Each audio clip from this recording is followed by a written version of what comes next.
أعوذ بالله من الشيطان الرجيم. بسم الله الرحمن الرحيم. لو أنزلنا هذا القرآن على جبل لرأيته خاشعا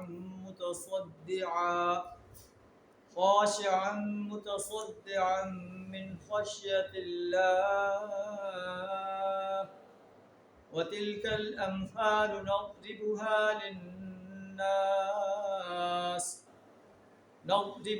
للناس لعلهم يتفكرون. صدق اللہ العظیم. سورہ الحشر آیت نمبر 21 آپ کے سامنے تلاوت کی، جس کا ترجمہ کچھ اس طرح ہے: لو انزلنا هذا القرآن على جبل، اگر ہم اس قرآن کو پہاڑ پر نازل کر دیتے، لرأيته خاشعا متصدعا من خشية اللہ، تو تم دیکھتے کہ وہ اللہ کے خوف سے دبا جا رہا ہے، پھٹا پڑتا ہے. لیکن جو انسان ہے اس پر ہر وقت قرآن پڑھا جا رہا ہے، وہ ٹس سے بس نہیں ہوتا. قرآن کے آرڈرز کو دیے جا رہے ہیں، قرآن کے آرڈرز کو ایک کان سے سنتا ہے اور دوسرے کان سے نکال دیتا ہے.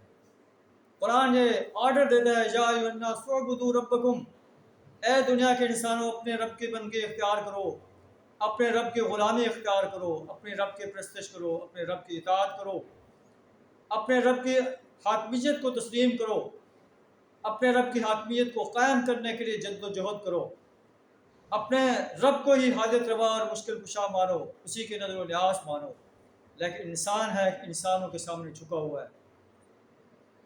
انسانی مجسمے، نیک بزرگوں کے، انبیاء کے مجسمے بنا کر ان کے سامنے جھکا ہوا ہے، شیطان کے سامنے جھکا ہوا ہے، سرداروں کے سامنے جھکا ہوا ہے، وڈیروں کے سامنے جھکا ہوا ہے، آباء و اجداد کی جو ہے ان کی اطاعت میں جو جھکا چلا جا رہا ہے، اپنے بادشاہوں کی اطاعت کر رہا ہے جن کی اطاعت اللہ کی اطاعت سے ٹکراتی ہے.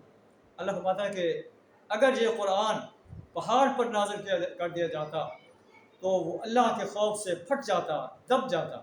انسان ہے، اس کے اوپر قرآن پڑھا جا رہا ہے، وہ ٹس سے بس نہیں.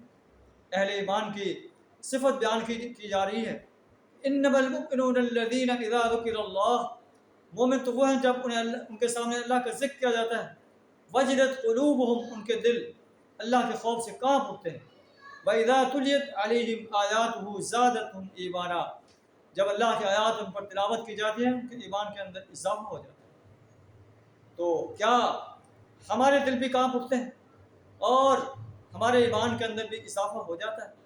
ہماری بدقسمتی ہے، ایک تو ہم قرآن کو صحیح تلفظ کے ساتھ، صحیح تجوید کے ساتھ نہیں پڑھتے، دوسرا ہم قرآن کی زبان نہیں سیکھتے، ہم قرآن کو سمجھ کر نہیں پڑھتے کہ قرآن ہمیں کیا رہنمائی دے رہا ہے زندگی کے مختلف شعبوں کے اندر.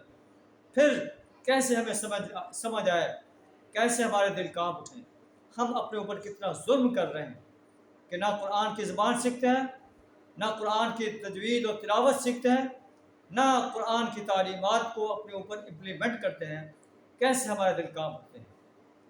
ایسے نہیں ہو سکتا کہ بے سمجھے بوجھے قرآن پڑھتے چلے جائیں اور ہمارے دل کانپتے چلے جائیں. ایسا نہیں. اللہ فرماتا ہے: وَتِلْكَ الْأَمْثَالُ نَضْرِبُهَا لِلنَّاسِ، یہ مثالیں ہیں جو ہم انسانوں کے لیے بیان کر رہے ہیں. لَعَلَّهُمْ يَتَفَكَّرُونَ، تاکہ یہ غور و فکر کریں. اللہ کا قرآن انہیں اس بات کی دعوت دے رہا ہے، کس بات کا آرڈر دے رہا ہے، کس بات سے روک رہا ہے. اللہ سے دعا کریں ہمیں قرآن کے ہر آرڈر کے سامنے اپنے آپ کو جھکانے کی توفیق عطا فرمائے. وآخر دعوانا الحمد للہ رب العالمین.